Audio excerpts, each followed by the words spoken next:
This is the second episode, Carl, and in this particular episode we're going to be talking about the importance and the practice of budgeting one's money, living within one's own means.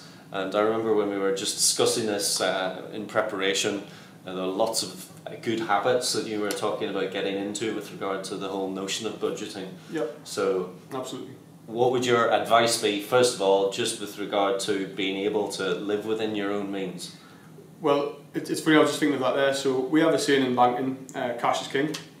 And when you think about that in terms of your own personal lifestyle, it's an awful lot easier to live very well in the world and have cash in the bank to do what you want with. If you've entered into credit agreements where you might have money on a credit card or you might be stuck in an overdraft, you're paying a rate of interest on that. So the bank are charging you because you've fallen into the penalty zone as far as your payment requirements go, and you're actually losing money in the long term on that. It's an awful lot easier, especially at the age you're at now, to start thinking about building up that pot, investing it in the right sort of areas. So not going into stocks and shares necessarily. For some of you who are savvy like that, I'm sure you're more than capable of doing it. But for those of you who just want something that's a nice long-term investment, you can go into a regular current account. You can take a student account out when you go to university that will allow you to save and make a rate of interest on that. You can go and put your money into fixed rate bonds and fixed rate ISAs, which are usually 1 to 5 years, where you'll make a decent rate of return on that once the investment comes to its contractual maturity, which is at the end of the term. And what that will allow you to do is, over time, you'll build up that nice level of savings. So you can take a little bit more risk, you can move a bit more around, or you can use that to put down as a deposit for a house. You can buy your car outright, and you're almost more in control of your own life then. The people who tend not to be as in control of their life as they would like are the ones who enter into credit agreements very, very young and get trapped in debt.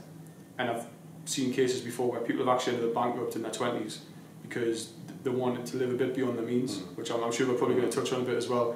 And it's very tempting in today's world, I think, because there's actually an inherent pressure, I think, on a lot of social media about keeping up with certain lifestyle trends.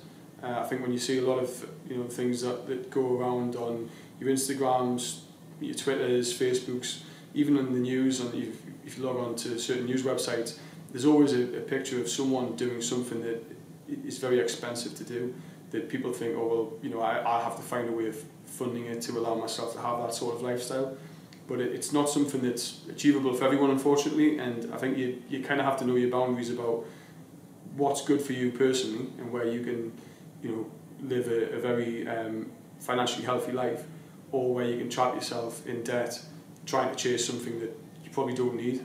And what we noticed during the financial crisis in my sector was a lot of people arrived in debt to buy things like cars, TVs, household payments, or to add an extension to the house that wasn't going to put any more value on it. And they were finding they'd have to service that debt after, say, 5 to 10 years, and they couldn't find a way out of it. And then as soon as interest rates go up, so the Bank of England set bank base rate, which dictates what the banks do, then these customers can fall foul and ultimately be declared bankrupt. Yeah. And just to